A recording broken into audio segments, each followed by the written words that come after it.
menyampaikan firman Tuhan tentang hidup dikejar berkat. Saya percaya bahwa semua orang ingin hidup diberkati. Tapi tahukah Anda bahwa berkat selalu mengejar orang yang hidupnya jadi berkat? Fokus kita di dalam hidup ini harusnya bukan bagaimana kita mengejar berkat, tapi bagaimana hidup kita bisa jadi berkat. Orang yang hidupnya berguna pasti dicari banyak orang. Orang yang berkualitas pasti berani dibayar mahal. Tahukah Anda bahwa berkat hanya sebuah akibat dari apa yang kita kerjakan dalam hidup kita? Saya ingin mengencourage teman-teman yang bekerja, yang punya karir. Mari jadi berkat di dunia kerjamu. Tahukah Anda bahwa orang yang rajin itu memimpin dirinya sendiri? Amsal 10 ayat yang keempat berkata, tangan yang lamban membuat miskin, tetapi tangan orang rajin menjadikan kaya. Kalau Anda ingin hidup diberkati, ingat berkat hanya akibat. Kalau Anda ingin jadi kaya atau hidup dalam diberkati dalam keuangan, pastikan Anda jadi orang yang rajin. Dimanapun Anda bekerja, bekerjalah dengan sungguh-sungguh. Amsal 12 ayat 24 berkata,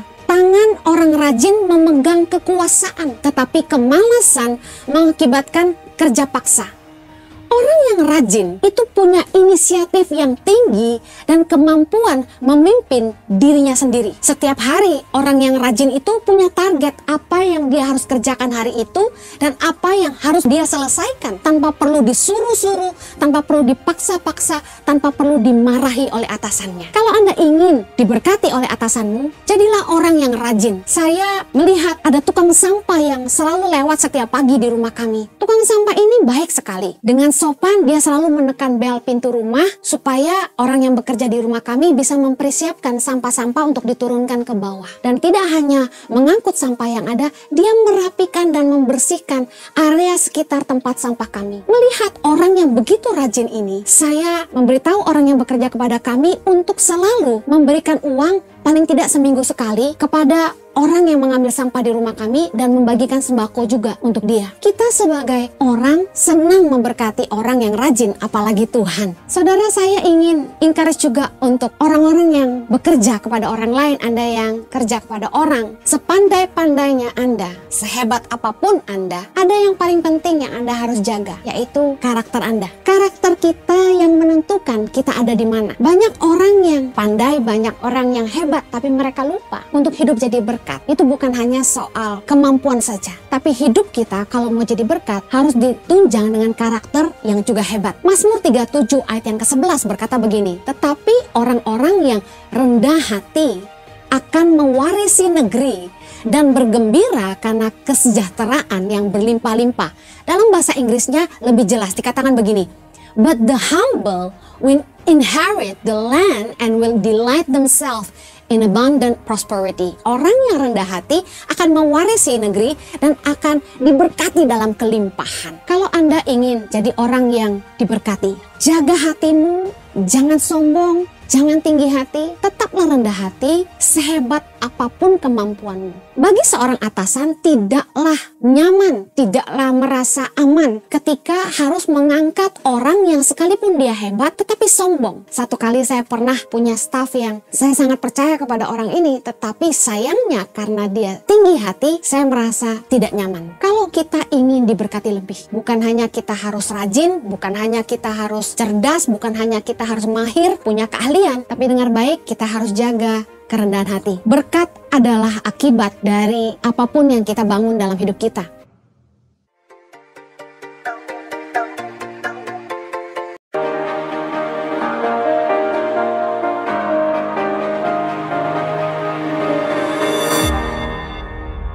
Bagi Anda para pengusaha, kalau Anda ingin usaha Anda diberkati, Matius 7 ayat 12 merupakan standar dari bagaimana kita harusnya memperlakukan orang lain. Dalam dunia usaha, produk apapun yang kita buat, tentu kita butuh orang lain untuk membelinya. Apa yang jadi standar dalam perusahaan Anda? Matius 7 ayat 12 mengatakan begini, segala sesuatu yang kamu kehendaki supaya orang perbuat kepadamu, perbuatlah demikian juga kepada mereka. Artinya gini, jangan jual yang Anda sendiri tidak mau beli. Jangan masak yang Anda sendiri tidak mau makan. Jangan buat yang Anda sendiri tidak mau pakai. Pakailah dirimu sendiri menjadi sebuah standar dalam Anda menciptakan produk apapun dalam usahamu. Banyak orang demi mengejar keuntungan besar, mereka tidak memikirkan manfaatnya untuk konsumen. Mereka buat produk-produk tanpa memikirkan apakah produk yang mereka buat ini bermanfaat buat orang banyak. Mereka hanya pikir cari keuntungan. Kalau Anda ingin diberkati dalam usahamu, Amsal 20 ayat 23 berkata, 2 macam batu timbangan adalah kekejian bagi Tuhan,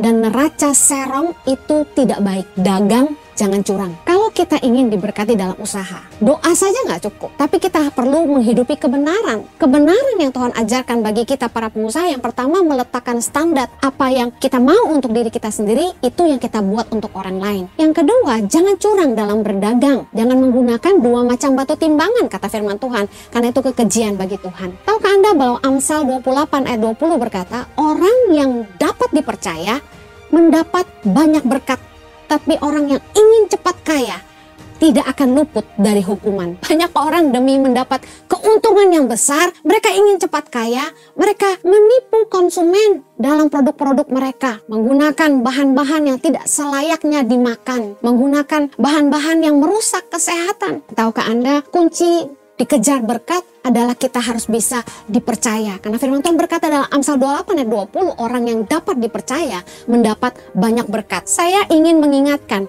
bahwa promosi yang paling powerful adalah buah bibir. Amsal 12 ayat 14 berkata gini, setiap orang dikenyangkan dengan kebaikan oleh karena buah perkataan, dan orang mendapat balasan daripada yang dikerjakan tangannya. Tahukah Anda bahwa karya kita yang akan bercerita? Promosi dari buah bibir itu sangat luar biasa.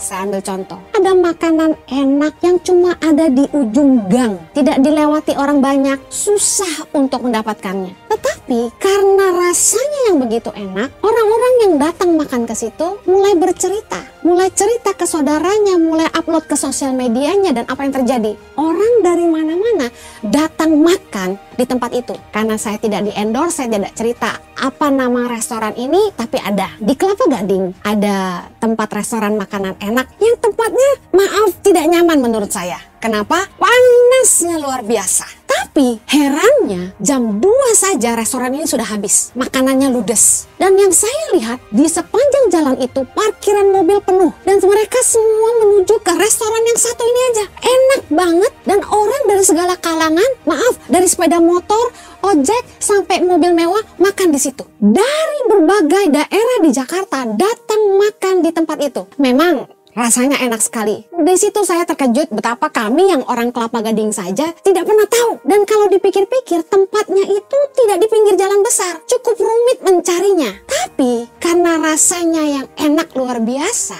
jadi buah bibir kemana-mana. Sampai teman-teman saya dari daerah-daerah Jakarta Selatan, malah mereka yang bertanya kepada saya tempat ini di mana. Buah bibir itu merupakan hasil karya dari apa yang kita kerjakan di tangan kita. Hati-hati. Jangan hanya demi mengejar keuntungan, kita tidak menjaga kepercayaan orang. Mungkin waktu kita berjualan dengan tipu-tipu sedikit, curang-curang sedikit, kita dapat keuntungan banyak. Tapi saya mau ingatkan, hubungan yang tidak panjang, usaha kita juga tidak panjang. Orang cuma beli 1 kali dan gak akan kembali lagi. Pastikan Anda mengerti, dipercaya orang itu jauh lebih penting daripada keuntungan 1 kali. Orang akan dikenyangkan oleh kebaikan, karena buah perkataan. Apa yang dikerjakan tangan kita yang akan dibicarakan orang.